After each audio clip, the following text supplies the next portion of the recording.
Welcome to Truth Sentinel, watching over the truth in the news. Maybe you could start with just a little bit of a rundown on Jeffrey Epstein, who he is, from an American point of view. Well, from an American point of view, pretty much an enigma to the average person, considering that I've got a whole lot of news articles here, but again, many of these will reference the fact that there's not a whole lot that's concrete about this guy other than the fact that he's a convicted sex offender and pedophile. That's pretty much the two concrete stickers you got here, and that he also rubs shoulders with some of the most influential people in the entire world and is apparently a billionaire. That's something that I say apparently because it's not actually fully known how he got all of his wealth, though by the time we're finished with this live stream, I'm pretty sure people are going to have a general idea of how he got his wealth, considering it's pretty goddamn obvious. Yeah, exactly. And just to make that job easier for everyone, nobody's, even in the mainstream media, nobody's clear quite how he made his, what is it, billions or millions? I think it's billions. It's billions, yeah. And you don't accidentally make billions, because if you did, I would be a billionaire now as well, because I would love to accidentally become a billionaire. But he didn't accidentally become a billionaire. The money's coming from somewhere, and I would suggest maybe, and you can let me know if you agree with me or disagree. Possibly the intelligence services, and possibly donations from all the people he's probably got. Things on that he could blackmail, well-known individuals with. He's probably getting contributions for people sharing, but basically the sex trade that he's running. He's going to charge people for all kinds of services. So I suspect that's where his money's coming from. What do you think, Seth? I think a general flesh peddling is the most likely idea, and it's something that here in New York Magazine, which I'm actually just going to cover our first link here since it is totally appropriate, how Jeffrey Epstein made his money. 4 wild theories.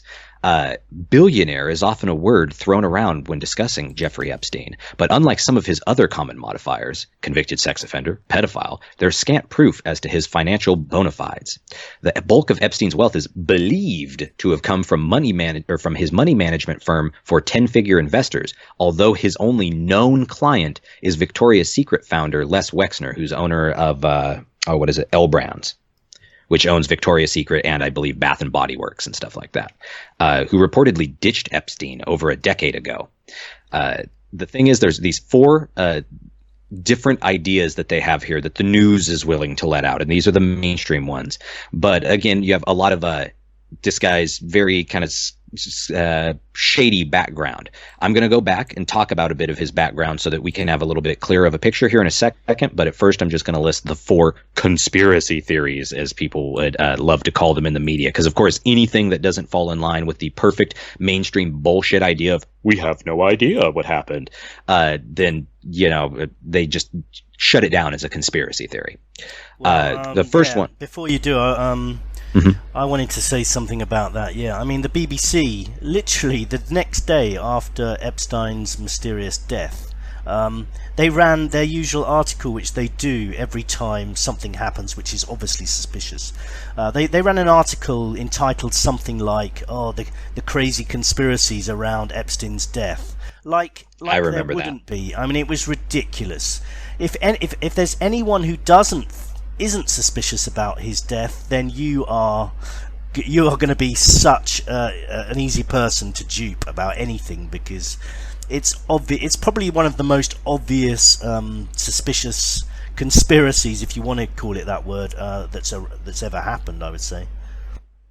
Indeed. Well, and the first of these quote-unquote conspiracy theories we have there is the Ponzi scheme theory. A Ponzi scheme has been floated as a possible source of Epstein's wealth since as early as 2009, when Business Insider noted that multiple red flags pointed to a possible Madoff-like fraud. The secrecy of his client list, the quote administrative nature of all 150 of his employees in 2002, the absolute control over investors' money, and the $1 billion basement investment required All signs point to a Ponzi scheme, though there's no concrete evidence. In the story, finance writer John Carney raised a vital question. Considering Epstein's limited time in jail during the 2008 financial crisis, how could Epstein's one-man show not fall apart while he was in jail during one of the most volatile years in history?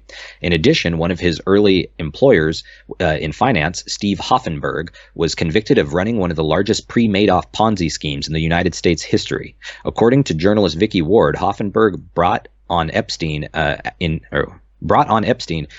1981 after he left Bear Stearns. Quote, "He has a way of getting under your skin," he told Ward. Hoffenberg paid Epstein $25,000 a month for his work as a consultant for Towers Financial, though Epstein had left well before Hoffenberg pleaded guilty in 1994 to defrauding investors to the tune of $450 million.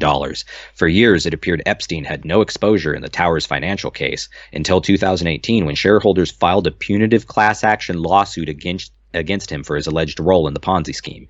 In a separate New York State case in 2018, Hoffenberg reportedly detailed Epstein's alleged involvement in the scam. So that's number one, being a scam artist Ponzi scheme thing. Again, all of these are potentially possible in and of themselves to a lesser degree to all have happened. You know what I mean? Because this is, if we're talking a flim flam man, no flim flam man just has one scam going at any moment there. Theory number two, and this honestly seems like one of the most credible of the sources that they want to discredit here, is blackmail. As The Intercept DC Bureau Chief Ryan Grimm noted, a piece of evidence detailed in the SDNY's detention memo could hold a great detail of blackmail potential. Quote, "CDs in Epstein's safe labeled young name, quote, name plus name, that looks an awful lot like they found the blackmail tapes." And in 2015 court filing, alleged Epstein victim Virginia Roberts Giffrey claims that U.S. authorities were in possession of footage of her having sex with members of Epstein's elite friend group. Quote, "Based on my knowledge of Epstein and his organization, as well as the discussions with the FBI, it is my belief that federal prosecutors likely possess videotapes and photographic images of me as an underage girl having sex with Epstein and some of his powerful friends," she said. Giffrey, I'm assuming that's how you pronounce her last name, claimed that Epstein, quote, "debriefed her after she was forced into sexual encounters so that he could possess, quote, intimate and potentially embarrassing information to blackmail friends into parking their money with him." I wanted to kind of question you on this, of what you think of the potentiality of this being the ringer, Scott. You mean of them sharing pictures or videos of the clients having sex? Is that what you mean? Mm-hmm. Yeah, as a blackmail thing for a large part of him getting his private billions. Yeah, I would say that I reckon it's like probably a combination of things. Like we'll probably touch on a lot of these things now and again through our conversation today. But I think he probably got his money through intelligence, through blackmail. Yeah, from sharing videos of famous people having sex with certain people and using that against them as well. And possibly that's even how he, if he is still alive, which we can talk about as well at some point. I think that's how he would have used it as a key to getting his freedom. Basically, like, if you allow me to die in this prison.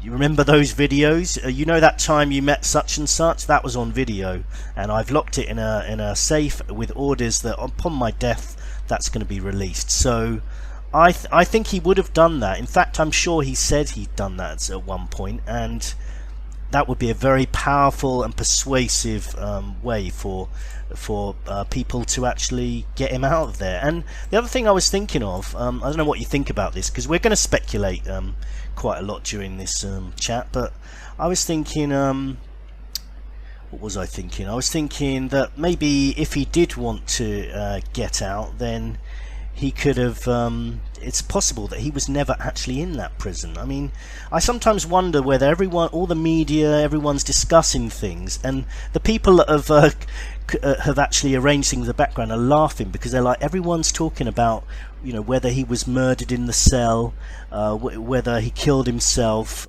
classic misdirection. Whether he escaped. Nobody's talking about what really happened. He was never in there in the first place. How do we know he ever even left his island? Or we don't. I think that's the thing we need to be careful about, is not get too wrapped up in what we've been told, because it would have been probably far easier that he'd never even made it to the cell. Exactly. Exactly. And as you said, we're going to talk about most of these different ways that he potentially not only made his money, but also wielded his power and increased the amount of power he had and dirt upon other people. And definitely blackmail seems to be a part of it. Theory 3 we have here, and I'm just going to, again, trying to go through these kind of quick just to run through this. Epstein, quote, belonged to intelligence. One of the more mysterious quotes of this whole conspiracy adjacent mess comes from Alexander Acosta, the current labor secretary, who actually right now is the, I believe, former labor secretary, because he technically just was replaced, which strange time for him to be replaced, who arranged for Epstein to get off with just a wrist slap in 2007 when he was a U.S. attorney. According to Vicky Ward, when Acosta was being interviewed for the labor secretary job, he was asked if his involvement in the Epstein case could be a problem during his confirmation hearings. Quote, Acosta had explained, breezily apparently, that back in the day he'd had just one meeting on the Epstein case. He'd cut the non-prosecution deal with one of Epstein's attorneys because he'd, quote, been told to back off, that Epstein was above his pay grade, and, quote, I was told Epstein belonged to intelligence and to leave it alone, he told his interviewers. Whether that's the American intelligence community, the greater 0.1% brain trust, or just a garbage excuse, the answer was good enough for the Trump administration to go forward with Acosta's nomination, which is very interesting, and we'll actually bring up Alexander Acosta later here because he actually is involved with some of the Epstein stuff and seems to be a little Epstein butt buddy in his own right there. It's funny because, well, it's not that funny, but when you're actually looking into this, some of the people, you've got even some of the people that were supposed to be the lawyers in the case are part of this sort of dirty little network, aren't they? I mean, yeah, Acosta, and now they're in the government. Well. I mean, he sounds like as dodgy as anything. I mean, what kind of deal was that? He didn't even tell the victims. I mean, what a sleazeball. He can't even tell the victims, hey, I'm going to strike this deal. I mean, yeah, that's the lowest of the low, if you ask me. Indeed. And the last we have here for theory number 4, offshore tax schemes / money laundering. And again, as we already said, it's very likely all of this is the case to one degree or another.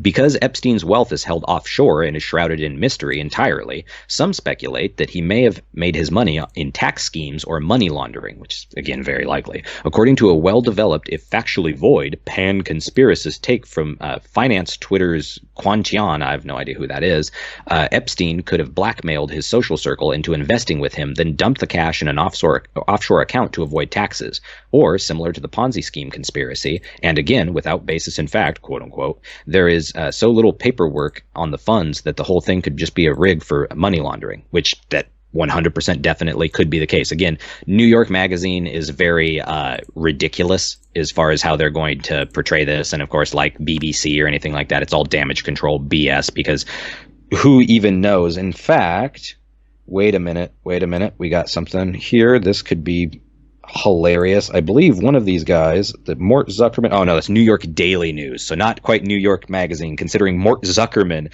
who's a media mogul that owns, among other things, New York Daily News, is involved in the Epstein stuff, which it was real close. It was about to be absolutely hilarious as they literally have one of Epstein's boys running cover fire for him. And it's ridiculous. Yeah, there's so many things that are ridiculous about this. I mean, let's go back to the prison, the death in the prison. Mm-hmm. It just seems the story was so unbelievable that even the mainstream were like, we can't even pretend that this is the official story isn't suspicious. Even the judges, the lawyers in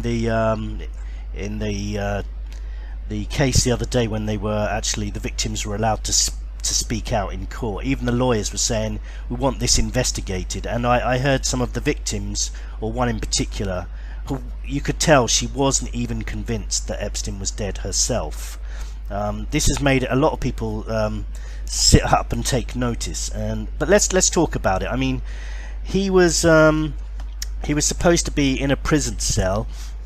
And at one point he had someone in there with him, and there are some people who've speculated that was the guy that tried to kill him, the week or two before. So he had to be have some medical examination, and there's so much disinformation as well. Like some reports were saying Epstein said someone's trying to kill me. Other people, very quickly it was turned into this was a suicide attempt. There's been a lot said about the fact that it was probably impossible to kill yourself when you're under suicide watch anyway. I mean, the sheets are supposed to be quite flimsy in there according to former inmates, and you wouldn't be able to hang yourself with them anyway. The cameras were supposed to be broken. I mean, this if you actually read the story, and that's kind of supposed to be official news. The cameras were supposed to be broken, so that would be pretty important, because if someone did go into his cell, obviously you'd see them at least walk down the corridor. And doesn't it seem to a degree like a limited hangout, though, Scott? I mean, just as you had brought up, doesn't it really seem like genuinely a limited hangout, that they're putting all this out for a misdirection of, oh, the prison, oh, does he get killed? Oh, and it's like putting out a conspiracy theory, quote unquote, that is so blatantly, obviously true, at least with the information that they've put out, that even the general public, the general sheep, the mainstream media who plays these people like a fiddle, has to acknowledge the fact that it's pretty obviously a conspiracy and he was definitely murdered and stuff. Yeah, but what a perfect misdirection. It's almost like they want us to think this is a conspiracy. It's hard to totally work out what they're trying to achieve. Like the photo released of him, of his supposedly almost dead or dead body. They never release photos like that, so that's highly suspicious. Then when you examine the photo, the nose is definitely different. I wasn't so sure about the ear, but the nose was definitely looked different. But the fact that they're releasing the photo, for number two, what if that is Epstein? It's only someone lying on a stretcher. So if he was actually in the prison in the first place, and I still say we don't even know if he was ever there, if it was him, he could just lie on a stretcher, come out, not look as though he's alive, and that's it. He literally leaves and never to be seen again. And someone with his money can basically get facial reconstruction, got plenty of money I'm sure he can even sell his property and make sure that he receives the funds covertly. Exactly. But the actual story, the story of him being in prison committing suicide, he's got no reason to commit suicide. He's been through all this before. Some years before, was it 2005? 2007. 2007. Yep. He's been through it all before. He's got vast resources and huge contacts. I would say he's got a fairly good chance of getting off again. And in fact, the other question I would say is, why is this second trial even happening? At any time over the last 10 years or so, they could have done this before. So why is it even happening now? What's really changed? And if he would have been aware that this could potentially happen, then he could have planned this way in advance what to do about it. And plus he could be there's so many possibilities. He could be working for intelligence, and they've literally taken he's been whisked off somewhere now. He's an intelligence agent, and that would be a far bigger story, because that would mean that the intelligence agencies deal with child abuse as a way to get in powerful people to do things they want them to do. And I think there is evidence that they've done that in the past, so that's not most definitely. So now, if that was the case, if he was intelligence and he'd used child abuse to get powerful people compromised, I mean, for goodness sake, if the public found that out, it could bring down governments. I mean, we've already got the chance it could bring down the monarchy. I hope it does. With Prince Andrew, I mean, it's so obvious he's guilty. And I reckon they've probably got some even more videos. They're probably just releasing them bit by bit and just making him squirm. Well, what's the reaction to the Prince Andrew aspect of this in the States? In the States, not nearly as much as you'd think. It's a lot more based on the different billionaires here, and more specifically on a lot of the media has chosen to kind of either direct it specifically at Trump or Hillary, and then also shield and ignore a lot of other famous people that aren't quite so compromised yet. Certain guys like Kevin Spacey, who's already compromised for what he is, and everybody being able to point him out as a creep.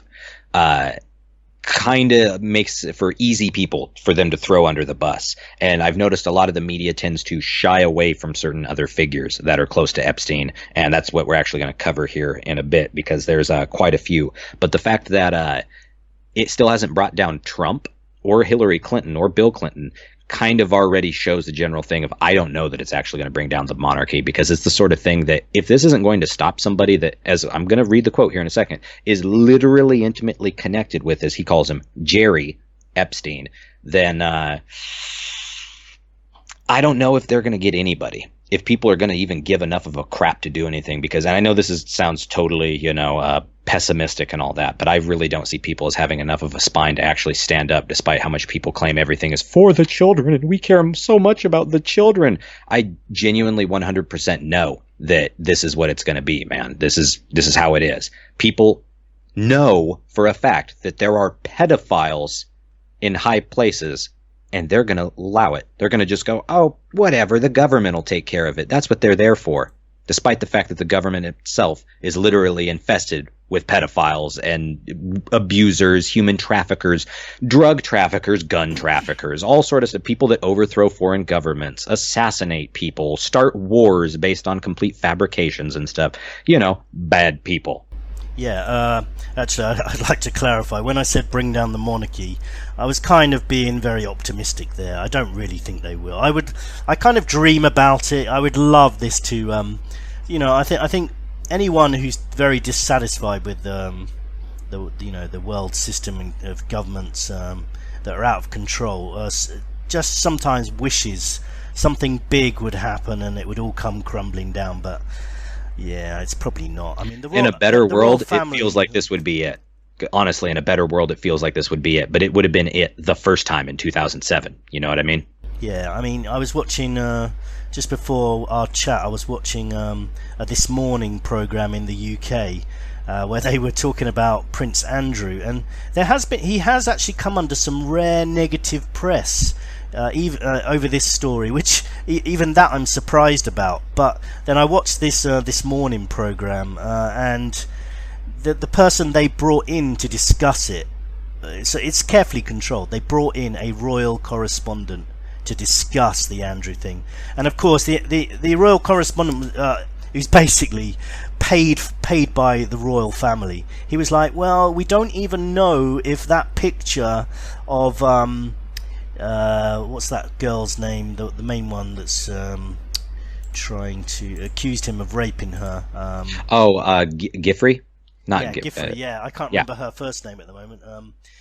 She there's a photo which hopefully people can see now if this software's working, and I mean, it looks pretty real to me. But no, he was suggesting that we don't even know if this is real. I mean, come on, you expect us to believe that? It's just so.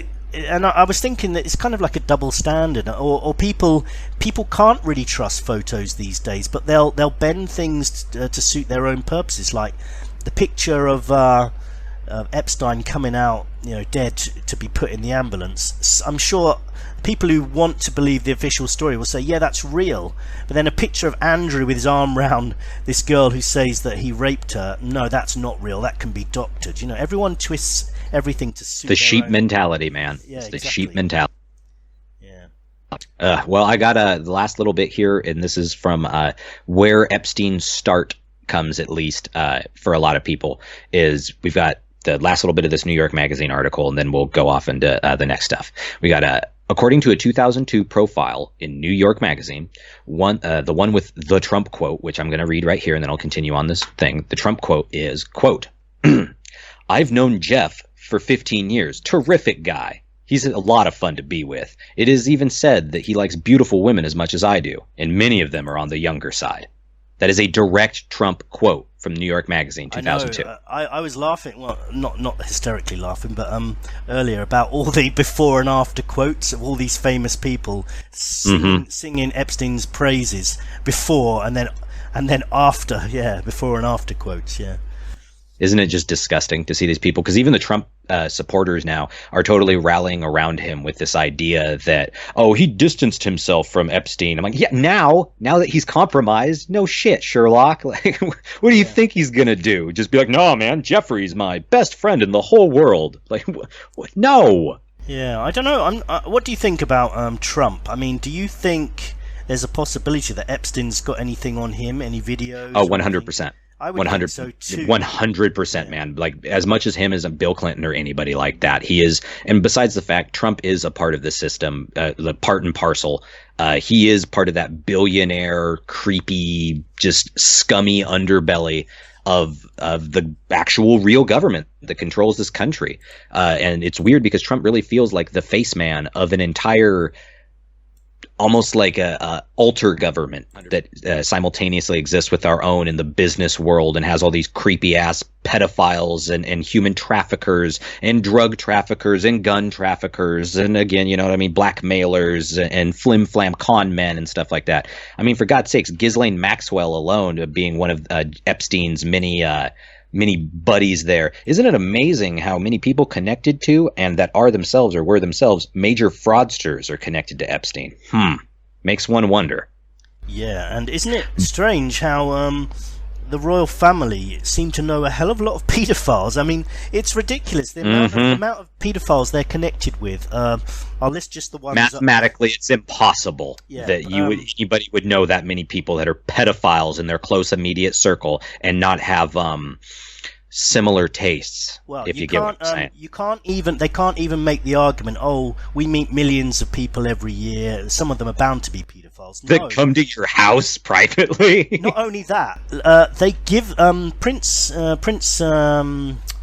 Charles gave a house to a paedophile after he was convicted. When he was released from prison, he gave him a and I think people can check on this, but I think the house he gave him was to live in was actually paid for by public funds. It was I think it's called a grace and favour house, where like they just get given houses left, right and centre, the royal family. But yeah, this, I think his name was Philip Ball. He was a reverend, one of those dirty old priests basically. He was released from prison after being convicted of child abuse. Prince Charles gave him a house. That's how connected he was with him. Then there was Jimmy Saville, Prince Charles' best friend. He was even the marriage guidance counsellor for him and Diana. And if you see this guy, he's as creepy as anything. He looked like a pedophile the entire time. It's literally one of those disgusting people. You weren't surprised at all that they came out, oh, no way, Jimmy Saville's a pedophile? Like, yeah. No way. Exactly. And yeah, Jimmy. And the other thing, there are some similarities actually between Jimmy Saville and Epstein. The sort of connections and the idea that he's supplying kids to famous people and well-connected people. But with Jimmy Saville, again, this is where the pessimism comes in, that anything will happen. The only story that actually ever hit the mainstream was, Jimmy Saville, he did abuse lots and lots of people. But there are stories on top of that which people say, no, he didn't just abuse kids, he killed some of them. He was a necrophiliac. He supplied kids to the royal family and others, and none of that comes out. Potentially even Epstein himself. And I think I'm sure they probably even knew each other. And yep. I just think it'd be a shame. I know with Epstein, this is much bigger story than even people realise, and I think there could be deaths involved as well. It's only speculation, but apparently he was up to some nefarious things on that island. He built some kind of weird house where some people say they suspect some rituals were going on, and I don't know if you came across this, but there was also stuff about him getting involved in some scientific research where he would he was apparently apparently trying to set up some kind of sex slave commune where he could start creating more intelligent. He obviously considered himself quite intelligent, because he what's the eugenics? He was kind of trying to create a sort of eugenics program. That's his idea. Of course, it's a bit Well, I mean, he was also himself a supremacist and all this stuff, and rubbed shoulders with a lot of supremacists of their own particular circle there. And so, I mean, that's one thing that we'll see here a lot of is Zionists politically overall, who are pretty much like more or less you could call it Jewish supremacism. And so, yeah, that is a big thing in this too. But also in terms of like actual just the sex cult stuff, I think it's less to do with super techno high tech stuff, or in a lot of people with the Christian angle will always come at it with more of the, oh, they're, using demons to control people or something. I think it's much more likely to be straight up they're just kidnapping young women and either blackmailing them or torturing them into being slaves. Just straight up and literally just, I said, good old fashioned human slavery, just flesh peddling. That's why they call him a flesh peddler, man. And that's, I guarantee you that's where most of his money came from.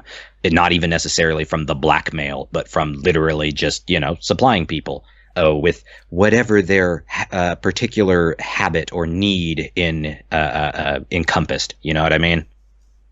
Yeah. But to get back to his start here, and this is the last, and then we'll keep going onwards here. But continuing, we got Epstein dropped out of Cooper Union and NYU's Courant Institute of Mathematical Sciences before finding a job teaching calculus and physics at Dalton School in the mid-1970s. Epstein was hired at the prestigious Manhattan College Prep Institution by the father of Attorney General William Barr, and his students included the son of Bear Stearns chairman Alan Greenberg. In 1976, Epstein joined Bear Stearns as a floor trader's assistant, making partner in a mere 4 years. By 1981, he was out, setting up the J. Epstein and Company money management business in the next year. Huh. Kind of interesting, though. Yeah. I mean, how he suddenly went from being nobody to just having a lot of money, didn't he? I mean, someone should be able to investigate. Well, I mean, these official investigations are almost a waste of time. They're just basically cover-ups, aren't they? But it would be interesting to see, if they could trace where some of his money came from. Indeed. Well, just something basic here of where his properties are, at least the official properties that are in his name and that people know about. Because again, there might be ones in his name that we just aren't, being told or let out into the public. But then also much more likely he had properties under other names, pseudonyms. It's commonly what fraudsters do and what drug dealers, money launderers, like human traffickers, stuff like that do. Let's see.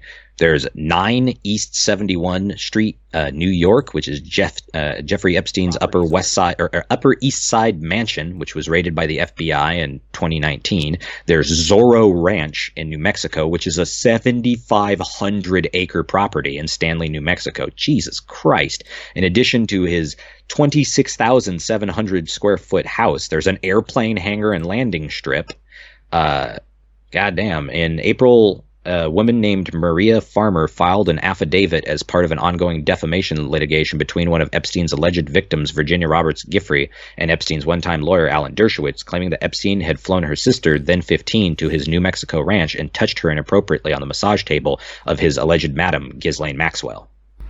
Yeah, I wanted to ask you about Dershowitz, because I don't know too much about him. Is he well known in the States? What does he do? He's a dirty boy here in the States. Most people know him for what he is, of running cover for multiple U.S. presidents, absolutely horrific foreign policies, for running cover for a lot of like the ADL and NAACP sort of stuff, and of course the whole like progressivist agenda and everything, and also running cover for a lot of the like pro-Israel America lobby type stuff of like Sheldon Adelson and all those sorts of guys. It's just he rubs shoulders with some of the nastiest billionaire folks that you can imagine there, and himself is like an insanely important lawyer, considering wasn't he also a one-time representative for OJ? Yeah, I was wondering, was he in any way involved in this trial, the previous trial at all? I don't think he was, but I mean, no, he might have been. Here, let me actually bring it up because I have all the stuff here. Just uno momento, Scott, if you can stall for time for a second. Yeah. And what I would say about him, he looks dodgy himself. Not that should be a reason to convict someone, but he's strenuously he's been accused of very inappropriate behaviour, I think even rape, and he's denying it. But I just find it really interesting how a lot of people aren't taking these accusations very seriously. For example, when it comes to Prince Andrew, a lot of the mainstream media are saying, just to cover themselves, I understand, but it's kind of annoying. They say there's no suggestion the prince was involved, and I would say no, that's completely false. There is a suggestion he was involved. He's been formally accused of rape by one of the victims, so I don't think they have to say there's no suggestion he's involved. There is a suggestion he's involved. Why aren't you believing the women in this case, but in other cases the media are quite happy to say, oh, we should believe them, it's like Dershowitz was a member of the legal defense for Epstein in 2008 and was also the legal defense in 2018 for one Harvey Weinstein. So exactly, yeah. So he's as slimy as they come. And I was actually reading his official the official transcripts from the court of his denials, and it's the denials of a guilty man, if you ask me. Yeah, I've literally heard him throw people under the bus of other assholes here that are involved in this stuff whose names hadn't been put forward yet. And it's like he knows that their names hadn't been put forward yet. So he starts throwing out other guys that are like, oh, no, he kind of looks like me. And it's just, in that case, he just throws out another like older kind of like a 50-year-old Jewish guy and goes, oh, no, she confused me with him. And yeah, I'm like, dude, not everyone's as much of a racist asshole as you, Alan Dershowitz. Okay, like not everybody looks alike, man. Yeah, and these people, I think a lot of people, they like to, when people deny stuff, they like to give them the benefit of the doubt, but these people have to deny it. I mean, there's so much at stake. Think of Prince Andrew. He can't admit to raping a girl. I mean, the consequences, even there are slight consequences it could bring down the royal family. Certainly it would impact some people's view of the royal family, which is borderline insane in the UK. I actually really, if people want to check out on the Truth Sentinel channel, I released a kind of parody, kind of half joking, shocking secret royal mind control video, which I put on there. Check it out. It's basically the video I think people in the UK must be played when they're kids, when they're born, to make them believe the idea of a royal family is a good thing, because it doesn't make sense. It's the most ridiculous idea I've ever heard of, that everybody in the country should give a little bit of their salary to making an already rich family with even richer, with hundreds of houses, millions, billions of pounds. All over the whole world, the rulers of the Commonwealth. Yeah, let's make them even richer by contributing from our salary. I mean, how ridiculous is that? But if you ask people on the street in the UK, they'll say, oh, they're good for tourism. And so I released this kind of parody mock video the other day with that's supposed to be a hypnotic mind control video saying good for tourism, we need them, bow to them, that kind of thing, because it doesn't make any sense. People, anyway, I better change the subject, because I'll start getting annoyed about that. But what else can we say? I was going to bring up the Black Book. Did you come across the Black Book, which was I think released, was leaked to the media some years ago, which is supposed to be Jeffrey Epstein's Black Book, with all the well-known people that he's supposed to have hung around with. And again, people say there's no suggestion any of these people are involved, and probably some of them weren't. I mean, I think there's even like there could be things like pizza delivery boys in there, but I think there are. Well, Scott, it's interesting you'd say pizza delivery boys, considering part of the connection there with Pizzagate and all that, of an organized ring of pedophiles with connections in high places. I think that partly there was kind of a Freudian slip. Yeah, I think that's indeed. But yeah, there were some interesting names on that list. Lots of well-known people. I think Obama's in there, and you can actually see the list if you go on to Google, type in Epstein's Black Book. They've redacted the telephone numbers, but the list is there. I've got a pretty significant list here that we're going to go over in a second. I didn't see Obama on it, but there's a lot of other people, some of whom are involved in the Obama administration and stuff. Yeah, no, the Black Book list was huge. I think I saw your list. This Black Book list was his telephone book, basically, and it's just huge. Okay. There was one thing I wanted to mention. I can't remember his name. but there was one billionaire on the list who died literally 5 days after Epstein died. I just thought I'd mention it. At the time I just thought it was a little bit interesting. Like, if ever someone like Epstein dies, and then there's a person on his black book who dies some days later, I often wonder, is there something happening there? Indeed. Yeah. Sorry, I can't remember his name, but if anyone wants to check that out, look at the black book list and look at some of the billionaires on them, and yeah, one of them died literally 5 days after Epstein. Yeah, sorry, carry on, Seb. You're cool. I've got here the other estates before we start going into the list itself, because this ties in with the next one thing that we're going to talk about, the next angle here. There's 358 El Brio Way, Palm Beach, Florida. It's a $2.5 million Palm Beach house, and it's pretty disturbing. The search for the property led to Epstein's 2008 indictment on prostitution charges, offered details into yet another creepy crib. Oh, God, that's wonderful choice of words to use. Framed nude photos, massaging tables, a wide variety of toys, bathroom soap shaped like genitalia, a fully equipped dentist's chair in one bathroom, and a photo of Epstein with a pope hanging next to him, and hanging next to him with a young girl. Okay. Oh, okay. A Pope soap or a rope or some shit? I have no idea. I think that's a typo. It says a rope, but it said Pope for some reason. It actually wouldn't surprise me if the Pope... well, it says, interestingly, a publicist told Epstein a meeting with Pope Francis was one way to rehabilitate his image. So I guess they mean literally it's a picture of him with like a Pope picture, or a literal Pope? Well, it actually wouldn't surprise me in the slightest. Bearing in mind all the, we already know for a fact that thousands of Catholic priests have been convicted or accused, actually mostly accused of being paedophiles. And the Pope himself, there's been huge accusations for the previous Pope. Some people say that's why he resigned, because he was going to be accused himself. I've always found the Popes creepy as hell. I don't know why anyone would take their kids to them.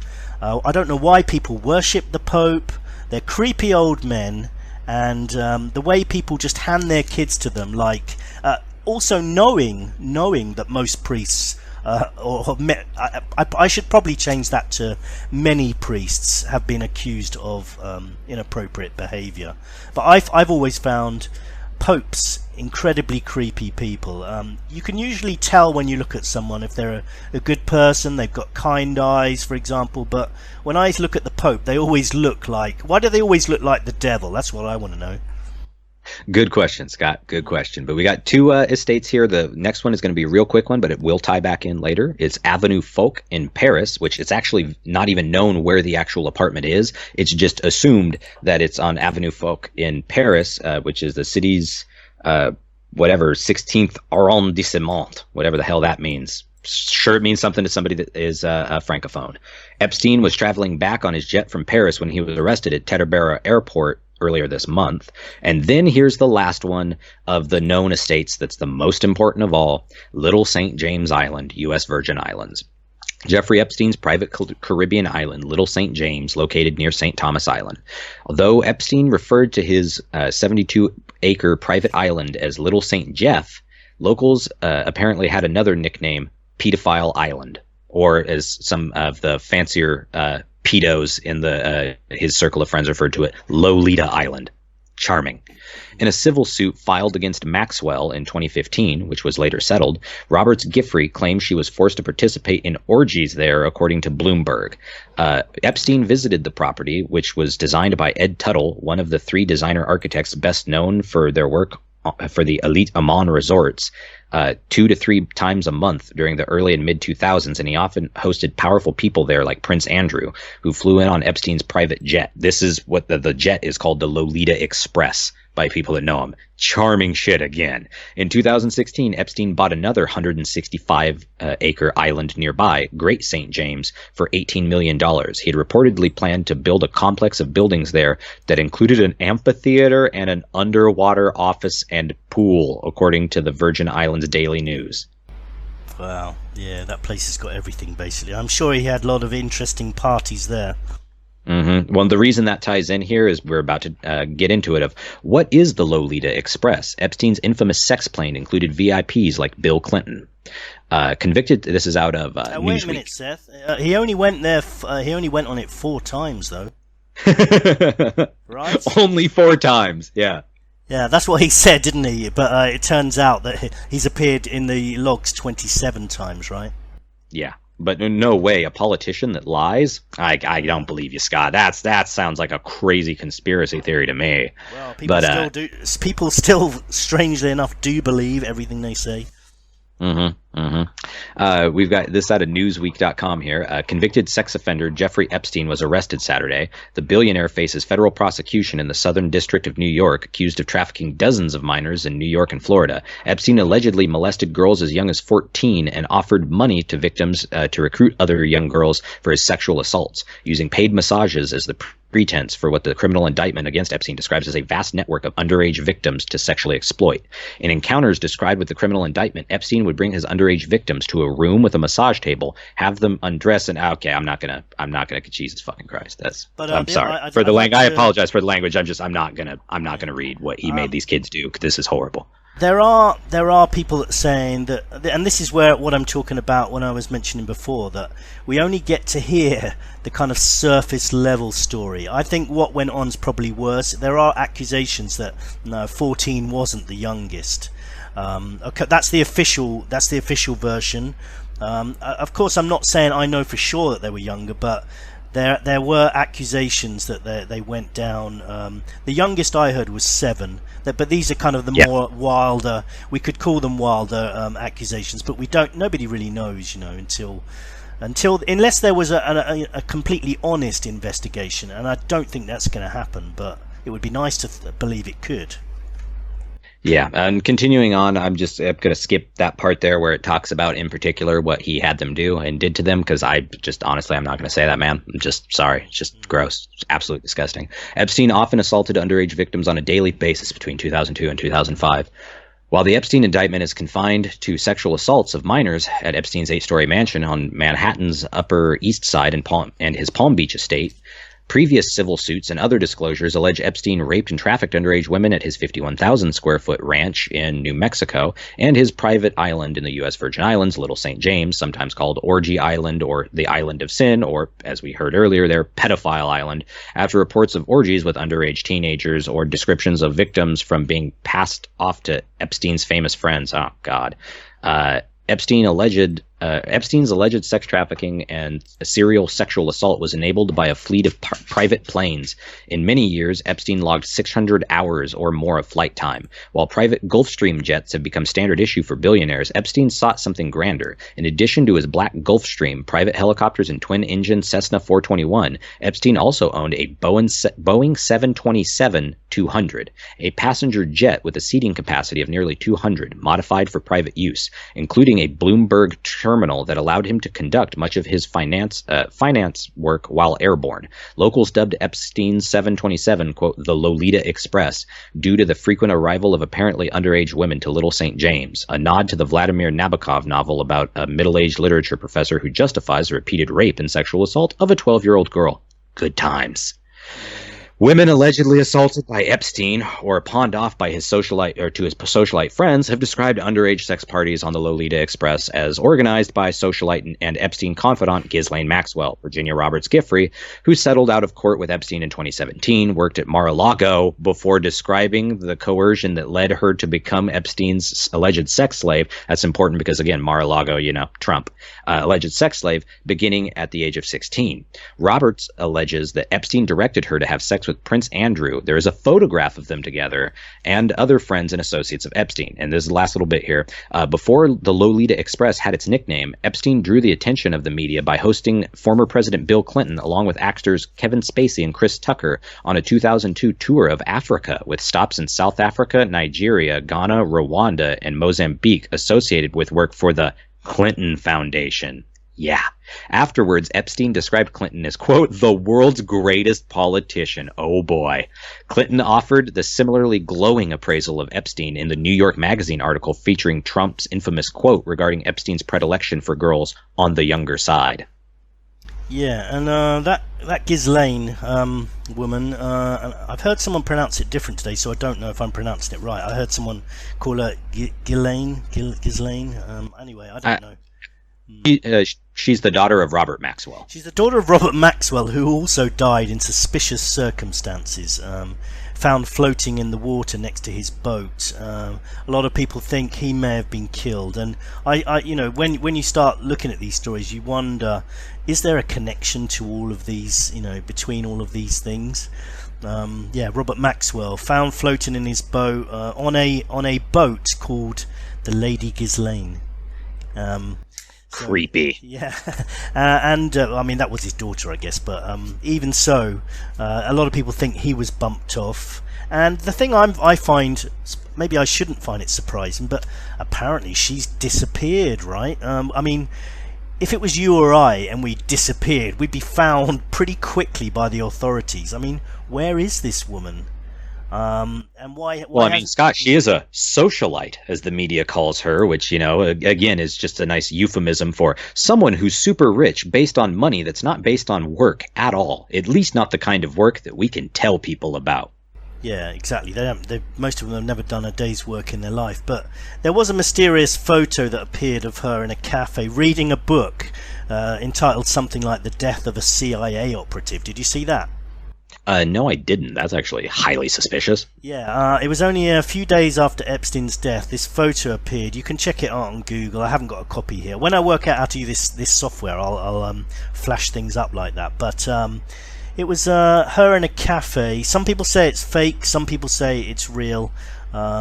I don't know, but she's reading a book called something like "The Death of a CIA Operative," and I think it could well be fake. But even if it is, it was released to the general public and it spread worldwide. And you wonder, was that some kind of message from someone as well? Like you just wonder whether the photo of Epstein being loaded into the ambulance with his dodgy nose, was that. Sometimes you wonder what's the purpose behind these releases. Is it to say, hey, the controlled rollout? Yeah. Is it to say, hey, this is a conspiracy? This isn't really him. Is it a message to his friends to say, oh look, this is Epstein, but it's not really because you can see the nose is different? Or is it were they actually trying to get the majority of the public to believe that was Epstein? Or maybe it was Epstein. I mean, there's so many different possibilities, but I think, if we go back to the prison death situation, I don't think he killed himself. It doesn't add up because his lawyer said on the day he was in high spirits. As I said before, he had no reason to kill himself. He's got plenty of money. He can wriggle his way out of this one, like he did with the last one. Let's go back to the last time he was convicted a bit as well. I know I'm jumping around a bit, but if we were both paid more money, Seth, we would have studied for hours. We would have written this up in a particular order, but unfortunately we're just doing this on the fly. So but the previous conviction, it was pathetic, wasn't it? I mean, it was basically the same accusations as you've got now, but he was basically allowed to live under sort of house arrest. He was supposed to go to prison at night sometimes, but he didn't. Most of the time he didn't. He was supposed to be put on a sex offenders register, but apparently most of the time he didn't. He basically got let off scot-free last time. Well, we discussed that a little bit earlier with that Alexander Acosta being responsible for absolutely just handing him pretty much everything he could have wanted, because, again, according to this quote, he was told that he needed to let it go because it was above his pay grade, which you know what that means. Yeah, I think he actually mentioned about him being intelligence. And I did read in another article that Epstein himself alluded to being working for intelligence at some point earlier in his life. And I think that's a possibility too. I mean, that's the thing I'm thinking of. I don't believe he didn't kill himself. So there's only is he alive? Is he still alive, or was he murdered? I mean, there's strong cases that could be made for both of those options. But let's imagine he's still alive. The thing I was thinking of, if he's an intelligence asset, or if he's under witness protection. There's different possibilities. He could have been taken out and put under witness protection so that he could reveal what he knew. He could be taken out by the intelligence service because they don't want people to find out that he did work for intelligence. He could be smuggled out by his friends, and he's got the money and resources to do that, and he can easily get him the medical alterations to make him look like someone else. I think apparently I was reading up a bit about that, and people who've tried that in the past find it extremely, even with witness protection and new identities, find it extremely difficult not to contact people they knew in their lives, which they're told they must never do, because this has happened under witness protection before. It's a proper program, where they give them new identities. But apparently, psychologically, people struggle with the idea they're never supposed to contact people. So. Here's somebody that it would be. Future. Here's somebody that it would be very obvious to keep an eye on to see if he was alive, that he would try and contact this person again. This is at a New York Post from, 5 days ago. Okay. Jeffrey Epstein's talent agent pal spotted scouting fresh flesh in Brazil before Epstein arrest. And that is 3 months before FBI agents arrested Jeffrey Epstein at a private New Jersey airport for his alleged role in a worldwide child trafficking ring. His old friend and business partner Jean-Luc Brunel was busy scouting scouring Brazil for girls who could make him even richer. Brunel, 72, an agent who in the 1980s discovered some of the biggest names in modeling, including Christy Turlington and Angie Everhart, was on a month-long scouting jaunt, crisscrossing the South American nation for the next big thing. And again, just the fact that these sort of dudes are all still doing their thing. They're all still at large pretty much here, and yet nobody's going to do anything about it. All these people just continue to just, oh man, isn't that a shame? In fact, actually, I wanted to go over real quickly here just a sort of a shorter version of the list. I got this from a couple. Before you do, Seth, I just wanted to. We have got some people listening to this chat, and I just wanted to say that not everyone is logged into the chat. And if you're listening and you haven't opened up the chat, try and open it up. We'd love to have some interaction with you. So open up the chat, make yourself known, maybe contribute some questions or something you want us to mention or something you want to mention. For example, Count has written here that Ghislaine was above the law. I think that's probably obvious by now. Yeah, you've also written about the CIA and Mossad. Some people are saying that Epstein wasn't just was. Some people say CIA, some say Mossad, maybe both. Well, with some of the angles we're going to be getting into here of covering with the list and several of the other people here, there's a definitive chance of that being. Yeah, sorry, carry on, Seth.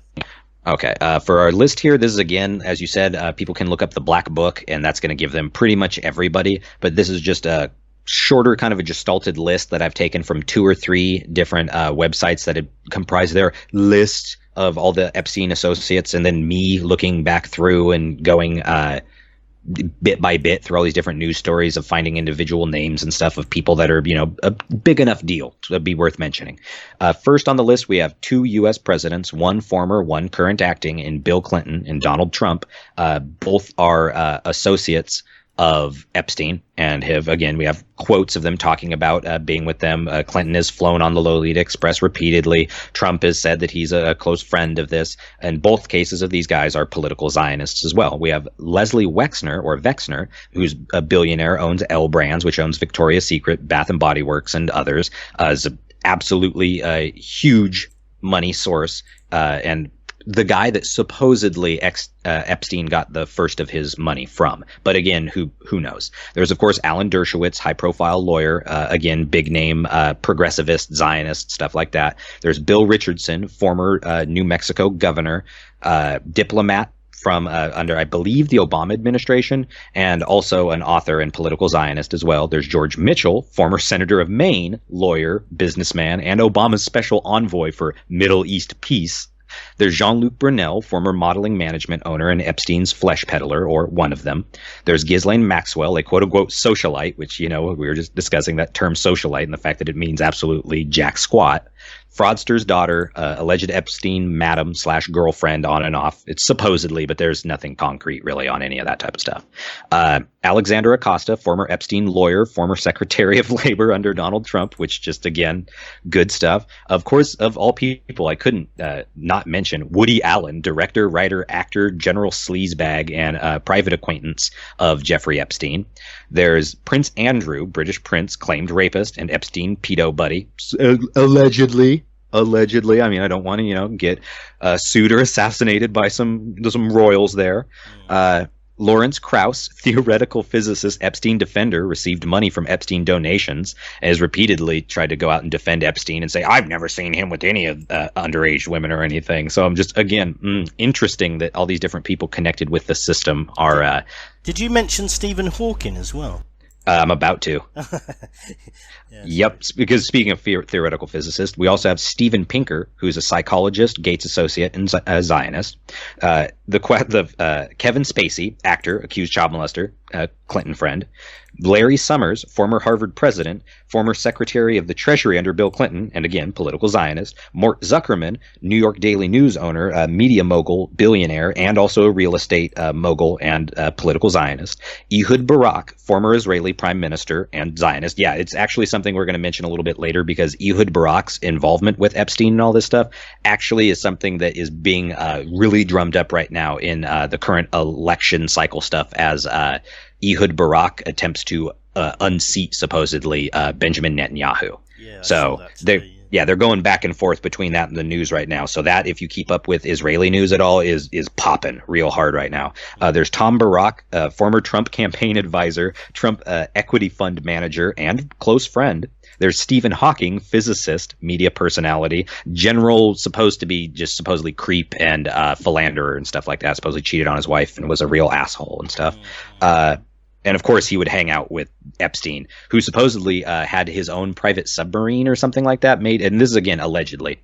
His own private submarine made for Hawking to show him what it was like to be underwater and all that stuff, which, again, who knows if that's the case or not, whatever. But there's also Robert Schenck, former college professor, Trump University officer, Epstein friend and Zionist, Harvey Weinstein, media mogul, sex predator, political Zionist, and David Koch, Alan Baldwin, Ted Kennedy, Sergey Brin, George Stephanopoulos, and so many more, as we discussed earlier with the Black Book. You know what I mean? There's a lot of people I didn't mention. Yeah, and the one thing I wanted to add, because some people might be saying, oh yeah, these dirty old men, and that's fair enough, but let's not forget, in case there's any feminists out there, let's not forget that a lot of the stuff that Epstein did was enabled by a group of women who introduced the young girls to Epstein, who lured them into his mansion, saying that they had to do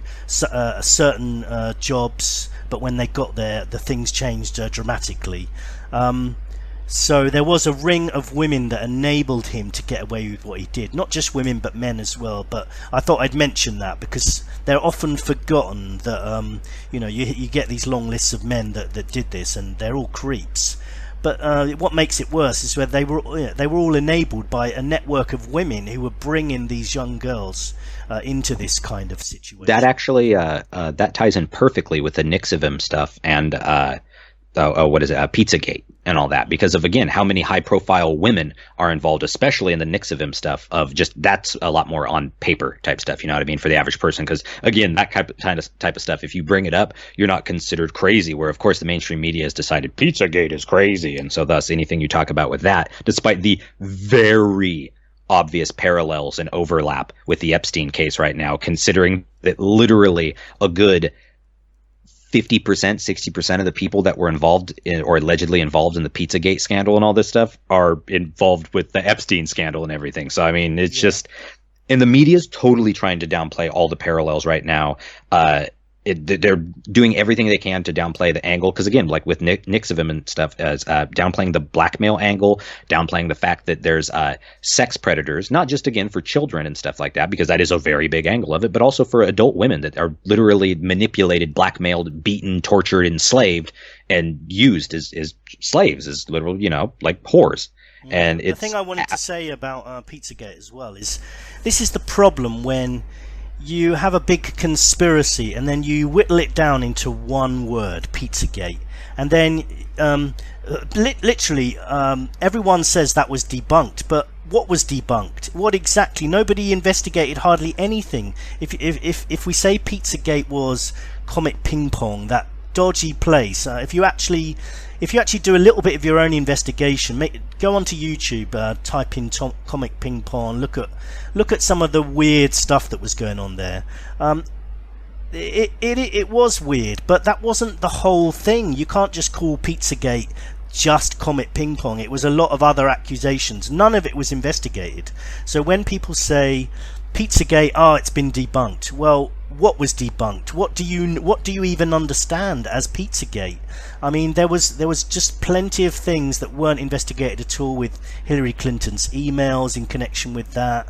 The pizzas I think a lot of what they used Obama, to I think a lot of the stuff that they used to undermine that was the angle of having a lot of the more mainstream Trump head style talking heads repeat that story, like the Breitbarts, the InfoWars and all that, and run with it from a very specific angle. Whereas a lot of people didn't use that from a very specific angle and were attempting to, I don't know, find the truth. You know what I mean? Actually figure out who's involved. Whereas, again, InfoWars, Breitbart, all these sort of guys ran with it. Fox News even too, not really, but kind of ran with it as a Hillary Clinton smear piece, because, like, you know what I mean? She's the only one involved in this, completely ignoring Donald Trump and several other high profile pedophiles that are literally involved in the Pizzagate stuff and all this. But, you know, we don't mention it if you're Alex Jones or something like that, because why would anyone ever mention Donald Trump? I mean, Trump's never done anything wrong. He just, you know, said that Jeffrey Epstein likes his girls on the young side, and, you know, he likes women nearly as beautiful as Trump himself, right?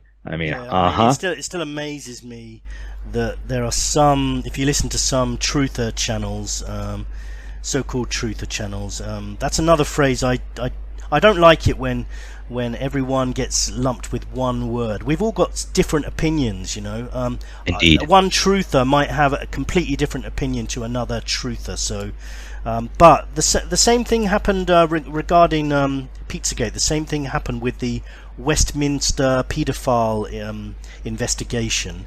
I say investigation in the loosest of terms. It was the conspiracy was that there was a huge paedophile ring in London, and it was actually taken seriously initially. And there was, you know, you could tell that some of the victims were coming forward, and then what they did, they found some guy. I don't know whether, I think he might be an intelligence asset as well. They found some guy. He accused everyone. They chose him as being the official spokesman, and then they accused of him of being a paedophile. The police who were investigating it said, "Wow, this is credible. Like, this paedophile ring seems to be real." I think he was actually right. They fired him, replaced him with another investigator. Then they accused this one guy of being a paedophile and said the whole thing is fake. So they debunked the Westminster MP inquiry. Yeah, quote unquote debunked. Yeah, the whole thing's been debunked, when no, I think this guy was a plant. There's real victims out there who are now trying to get justice, but no, of course no one's going to believe them now. Now this guy's come out, and you know, he's not real. Either is real and they've just made up that he's a paedophile, or he was an intelligence asset that they deliberately used to discredit the whole program. But anyway, sorry, let's carry on with what you were going to talk about. With I don't know how to pronounce it. Is it NXI? NXIVM, all like Roman numerals, Yeah, because it's I a never know how literal to pronounce brand. that. How would you? I would say Nixivim. Because that's what I've heard other people refer to it as, but that's, I don't know what you'd say other than the, you know, sex trafficking, like sex cult thing in Hollywood. I mean, with the branding and stuff. Yeah, because that's what it was. It was literally a cult slash. But that's why a lot of like Christian conspiracy theory stuff will add in and take and run with a lot of this and put it in certain places where people will find it a little bit crazy of, oh my God, they're actually getting demons to possess these people. Or again, I think I mentioned that before. Again, that's the sort of crap that you'd hear from a lot of the Christian conspiracy community. And I think that does nothing good for us in terms of that it all completely discredits a lot of stuff. I do think there are cults. I do think there is brainwashing. I'm sure they do their quote unquote rituals for brainwashing people, but those aren't so much literally, some goofy woo-woo type stuff as literally people just breaking other human beings emotionally and then using them as slaves, something that people have literally done for thousands of years. This isn't something new by any means. No, and I thought we could take a brief interlude here to talk about something I mentioned to you the other day. One of our previous, which kind of does link into all this, especially since I listened to the episode which she was on, and we were talking about Epstein as well. A previous guest on Truth Sentinel, Tracy Twyman, I only found out literally in the last few days. She died a month or so ago in suspicious circumstances while investigating a paedophile network.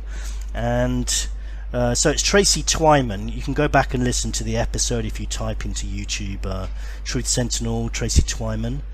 We were talking about Epstein, and she was also talking about intelligence assets and how they're used to compromise well-known people, to control them. This seems to be a standard thing. That's why we have a paedophile network. It's not necessarily.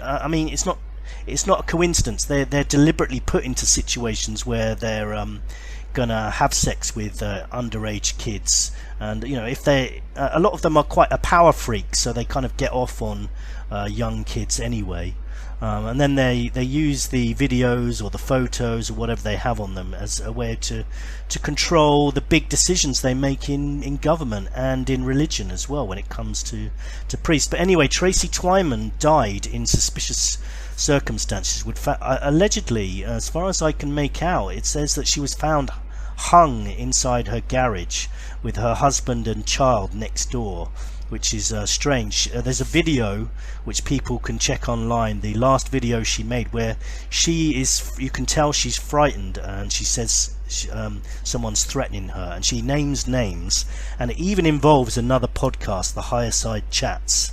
One of the hosts of that went mad as well whilst he was investigating with her. I say mad, that's probably politically incorrect. He became mentally challenged, shall we say. Unstable, and actually got sectioned and taken to a mental hospital, and also became abusive towards Tracy Twyman. And so it's a very weird story if you look into it. But I was going to invite her on to talk about Epstein, because if you listen to the episode, we are talking about his previous conviction. But anyway, check out that episode, and I don't know, what did you think about that, Seth? Yeah, I listened to that when you sent me the links to it, and to the last podcast thing that she'd ever done and whatnot, and it's definitively a loss to everybody. Because, again, it's like anybody, as you just said, everybody has different opinions. I'm not going to agree with everybody on anything, but the fact is somebody does good work. And when their heart's in the right place and they're at least trying to help people, especially with something like what she was doing, it's always a shame to see something like that happen to somebody. And it's pretty obviously foul play. But, of course, they'll always just play it up like she's just a crazy person. That's how they always do. Yeah, I think it's extremely dubious. She's got a kid. I would say it's one of a few things. Either foul play, because she definitely says someone's after her, and if you look into it, she's investigating a paedophile ring in general, but it's closing in on a camping ground, and the website of that camping ground has since closed down on her death, and there's people leaving comments like, we know who you are and stuff. There was lots of threatening behaviour going on. So she was definitely onto something, and it just shows you when you do get involved with this kind of stuff, they're going to come after you. Maybe they did with Epstein, who knows. Well, and it's not like you can count on the FBI or somebody like that to have your back, considering they're literally run by, the DOJ is under the President of the United States, Donald Trump, who's an associate of Epstein, who literally put Alexander Acosta in as, a Secretary of Labor. And the guy that was literally responsible for softballing Epstein. Yeah, and me and Tracy were talking about that on the previous episode. She was saying that intelligence reports had come out that Trump had been compromised, And it does make sense because he promised a lot of things. Maybe he did have some good intentions at the beginning, but he was taken into a dark room at the beginning and told, well, you better do as you're told because we have this on you. Remember Epstein? He hasn't done an awful lot as far as I've seen. I mean, I'm still shocked that anyone still believes. I listen to other podcasts, these people who religiously believe in Trump, and they keep saying the arrests are coming, the arrests are coming. He's not going to arrest Hillary Clinton. Didn't you hear him say that? He literally said it. He said the day after he was elected, I think, they're good people. You don't say that. I wouldn't say that. You wouldn't say they're good. This is the person he is. It's not that he's not playing four-dimensional, underwater, super deep, ultra mega chess. Like, he's just playing you. The same way Obama played. When he said they're good people, he means it. He hangs out with them. His family hangs out with them. And has the whole time. That's what made it so absolutely laughable that these people bought the bullshit. I remember at the time when the election was going on in 2016, all sorts of people that used to be associates of myself because of working at Do Real News and Media Broadcasting Center and all this stuff, bringing people together in like the independent news community and everything.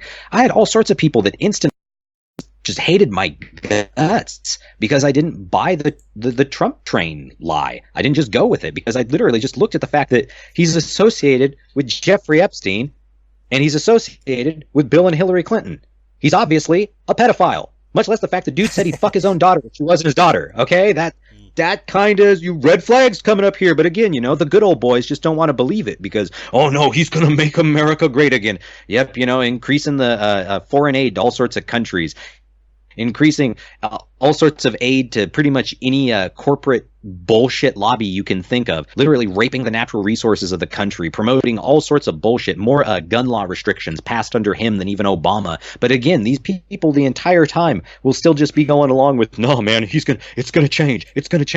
They're in Stockholm syndrome, exactly like with Obama. It's not even just the abused wife syndrome thing. It's partly their own ego is tied up with it because they themselves decided at some point they abandoned the thing. It's exactly like Alex Jones and all these guys of the left and the right are completely controlled.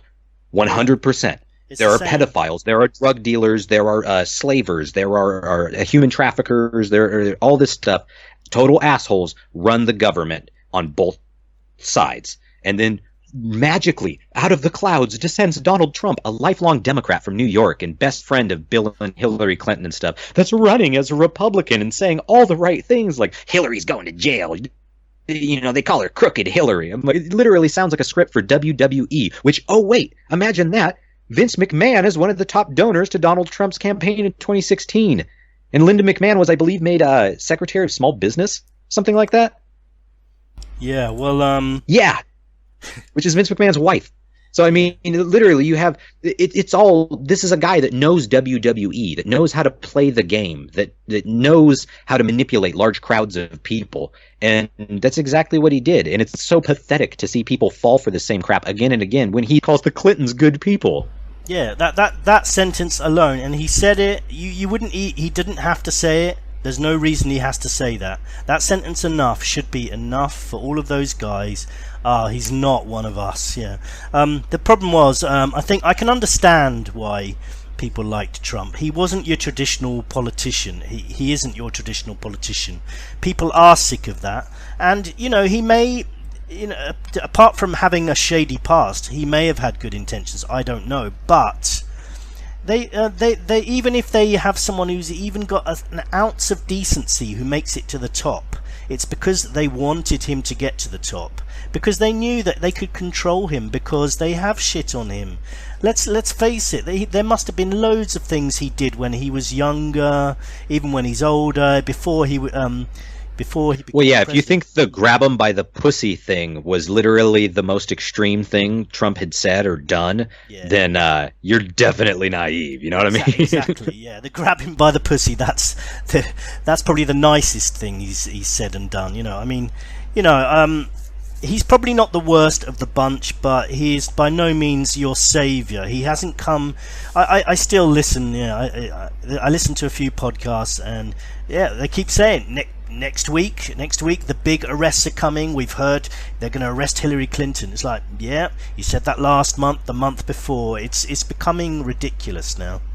Well, yeah, and that his DOJ has done absolutely jack squat to stop Epstein or any of this stuff. And the fact that Epstein's a former Trump associate, or even potentially current Trump associate if he's still alive, because who's to say that Trump ever actually did do any of the stuff that he's publicly distanced himself from Epstein and all that? Who's to say he actually did any of that? And he's not just, again, with everybody else getting played by the Pied Piper here, because I have all the blackmail, and if I have all the blackmail, you do what I say. It doesn't take a genius to figure out that that's exactly how the game gets played.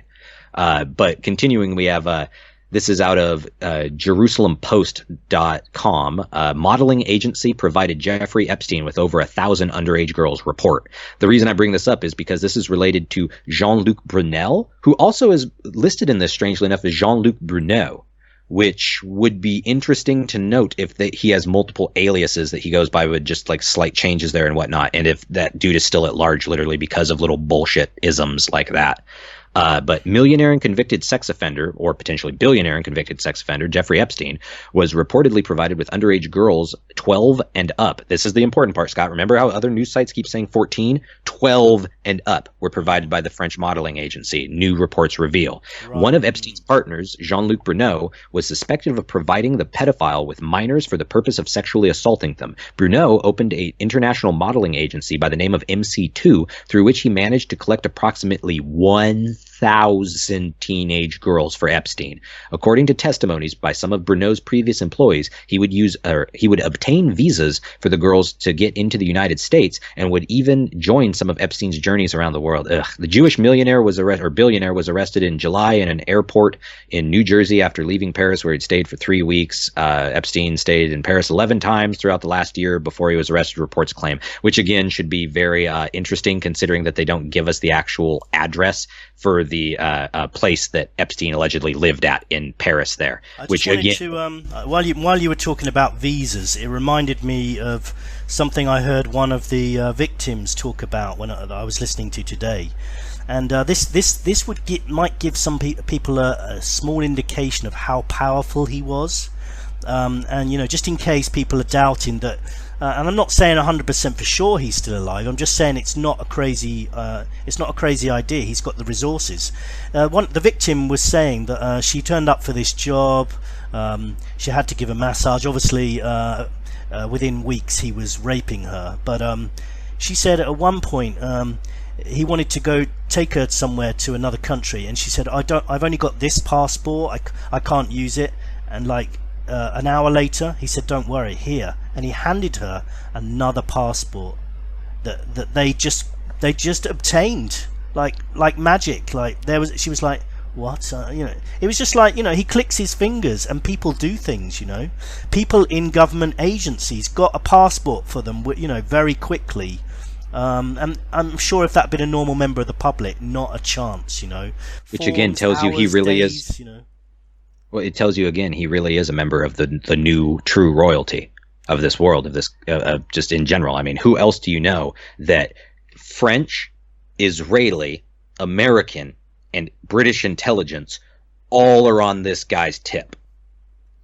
I don't even think somebody like any of the leaders of any of one of those foreign nations could just have every single one of the other intelligence agencies all completely dancing on a string for them with as little effort as Epstein has put into this. Because there are times, as you brought up, no effort is put into this, and he just got everything he wanted. He's somebody that you don't even know how much money he had. That's something I haven't quite covered yet, but I already closed the story out and everything. But one of the things that was covered, Seth, because these days my memory's pretty bad, so I have to say stuff before I forget.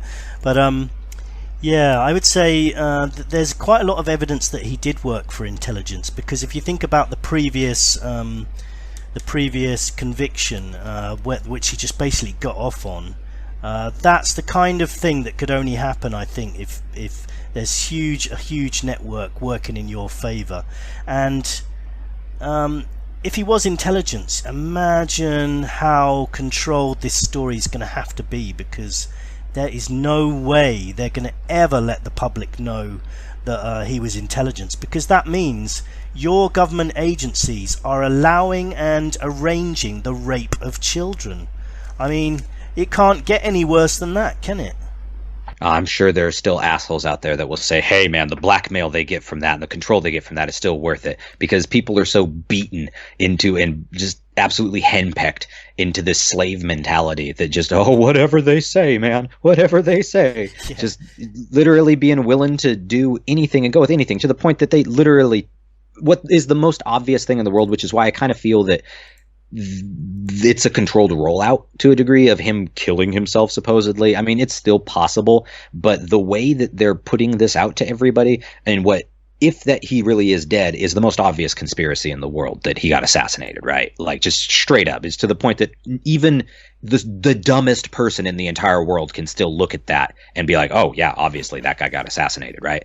Yeah. So they put that out there. If that's the case, then he's definitely alive, and he's definitely still at large. I think that's a really logical way of thinking. Even the man, a lot of the people on the street will think that he was bumped off, which means he probably wasn't.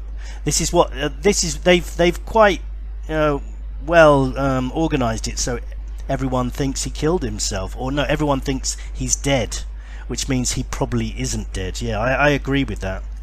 Exactly, because everyone's bickering over whether or not he killed himself or he was killed.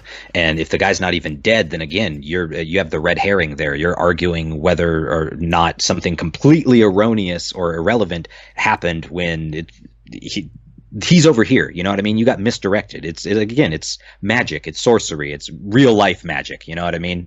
Which is exactly like stage magic. They just use misdirection through media, misdirection through movies, television, internet, social media, all that kind of crap. But continuing there, one of the things that I remember from earlier when we were looking at all these different articles, one of them was that the particular, I believe, prosecutor in 07 and 08 for the Epstein case there, was talking about how he had to, like, pulling teeth, get the information of just the general ballpark estimate of him being worth 9 figures. Because at first, it was estimated he was worth $0, 0 cents. Because his attorneys gave up nothing. They gave up nothing. And most of his wealth is completely and totally hidden there. So again, they go from 0 figures to 9 figures. And that's just a general estimate. So who knows if he's worth $1 billion? Who knows if he's worth $10 billion, 20, 100, whatever? How the hell would you even know? And I know some of those numbers, again, up to 100 start sounding goofy, ridiculous.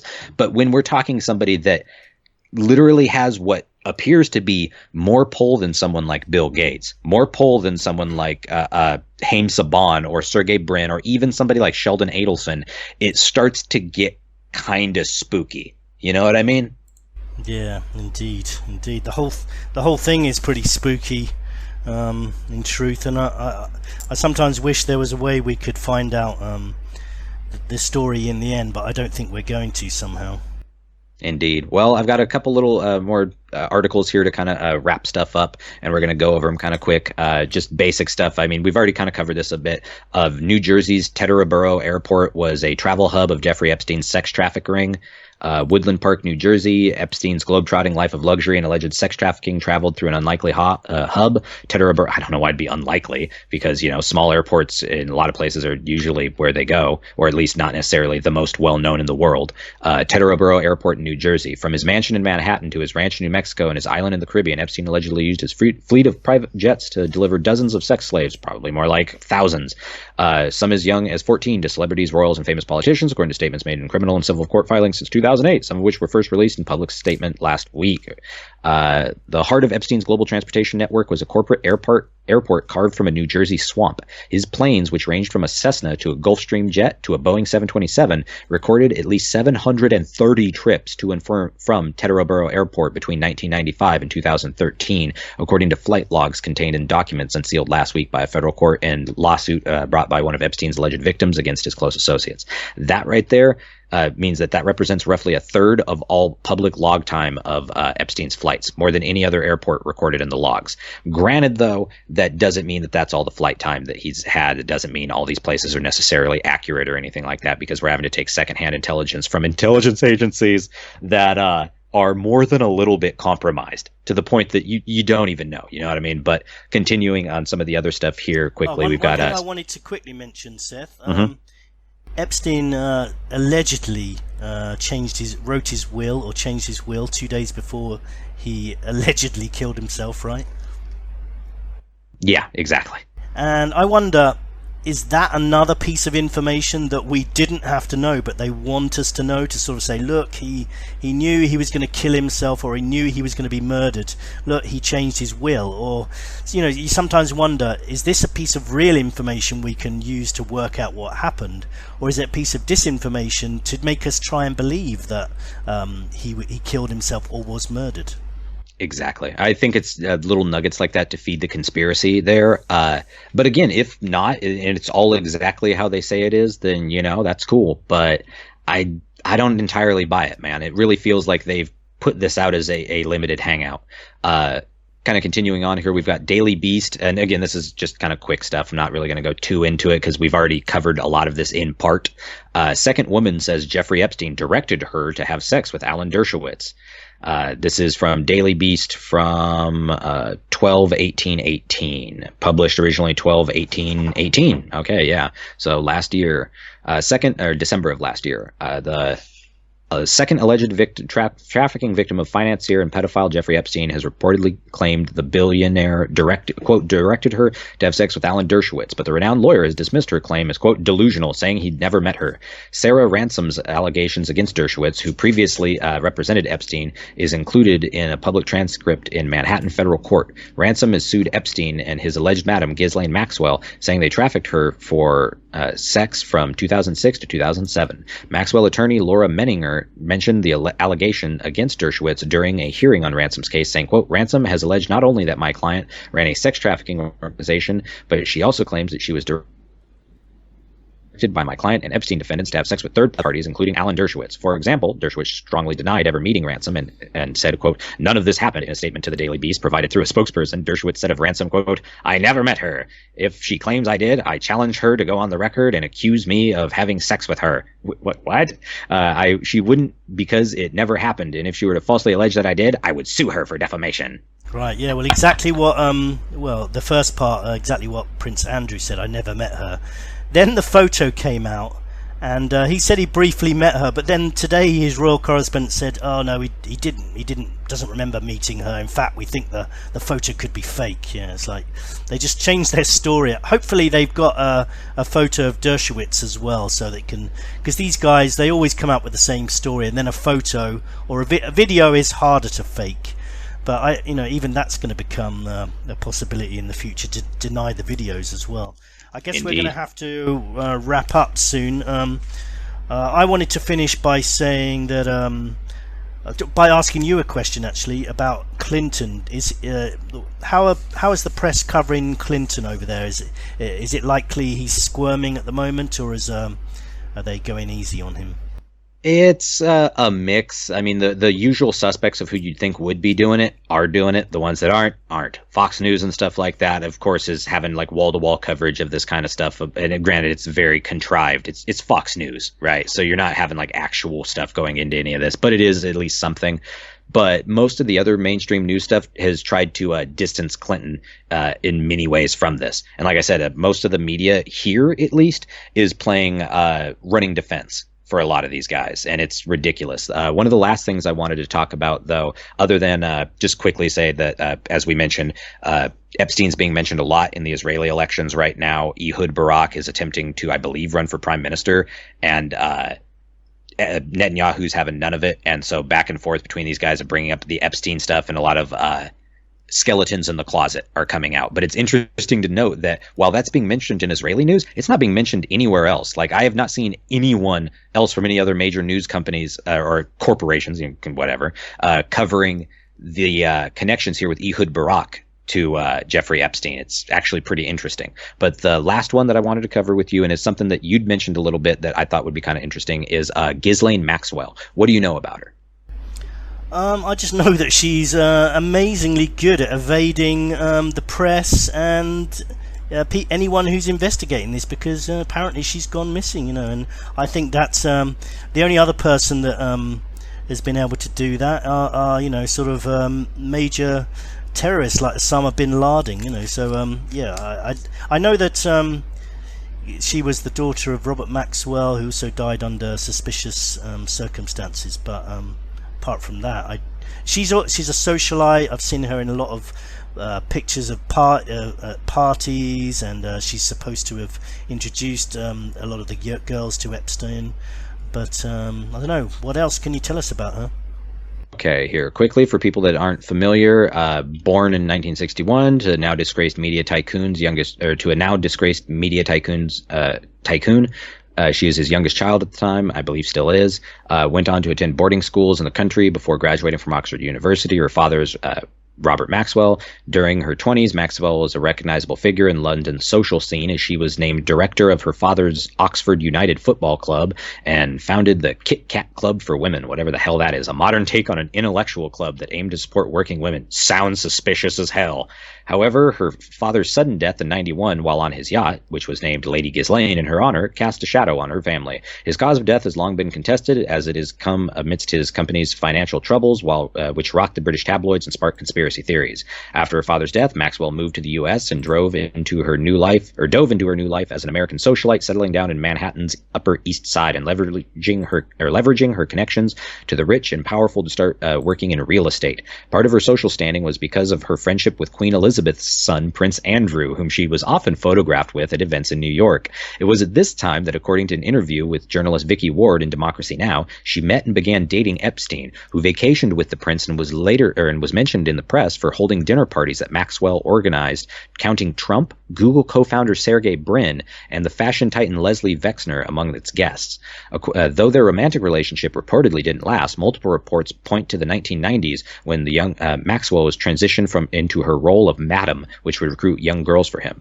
Two women who alleged they were abused by Epstein pointed at Maxwell as the figure who drew them toward the financier. Maria Farmer alleged earlier this year that before she met Maxwell at an art show in 95. She alleged that months later Maxwell sexually assaulted her alongside Epstein at a property in Ohio before molesting her 15-year-old sister at Epstein's New Mexico ranch, according to the Daily Beast, and so on and so forth.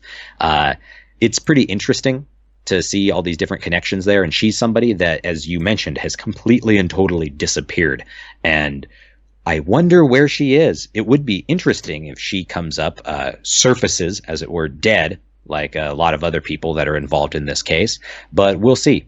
Who knows if she, like Epstein and a lot of them, aren't just yucking it up somewhere. Yeah, it wouldn't actually surprise me. That's probably where she is. She's probably on his island with him. Let's face it, nobody's going to go to that island, are they? I mean, none of us are. I doubt if many people in the media are. So, yeah, he could be anywhere. He probably owns another island somewhere anyway. But yeah, I would wind it up by saying, what do people out there think? Do you think he committed suicide? I think it's the least likely, actually, but not impossible. Witness protection, protected by friends, or was he murdered? That's not impossible either. So which is it? And I wanted to invite people to like and share this video. Actually, at the moment we've got 1 like and 1 dislike, so maybe someone who's listening could like the video just so we can get above the dislikes. Thank you for listening to everyone today. Thank you for joining us, Seth. Any final words? Nothing really, other than I'd like to thank everybody for listening. Definitely research this on their own. Try and get as much information as they can on it. It's definitely something that, when it comes to the angles we were discussing earlier, aren't the sort of things that the media wants you talking about, and angles that they want you looking at it from, in the sense that the entire system is in on this. This isn't just some isolated incident. And of course, they're going to attempt to portray it, as you mentioned with the BBC article, as though crazy conspiracy theories. And you just have to deal with it for what it is. People are going to call you names and stuff like that, at least with the media. But I mean, they themselves are spinning giant conspiracy theories when it comes to Epstein's death, be it assassination or murder or or suicide. You know what I mean? They're portraying the exact same stuff. So don't ever let anybody discourage you on this. But thanks everybody for listening, and thank you, Scott, for having me on. Anytime you'd like to have me on for another show to talk about whatever, I'm more than happy to join you. Oh, thank you, Seth. It's been good chatting to you. Final words from me would be, don't forget to like the video. Thanks for listening. And I am trying to contact some of the victims of the Epstein situation via Twitter, Facebook, Skype. I have found some of them, including some of the ones we've been talking about today, and I'd love to interview. I'd love to interview some of them and find out about Andrew. I think it's the most powerful thing they can do is tell people on YouTube what happened. The members of the public, they could do that, you know. The other thing, up and coming guests, maybe Piers Corbyn, brother of who may soon become the UK Prime Minister, even in the next few months. Brother of Jeremy Corbyn. He's going to come and talk about climate change. But yeah, nice talking to you, Seth. We'll chat again soon. Thanks everyone for listening, and take it easy. Goodbye.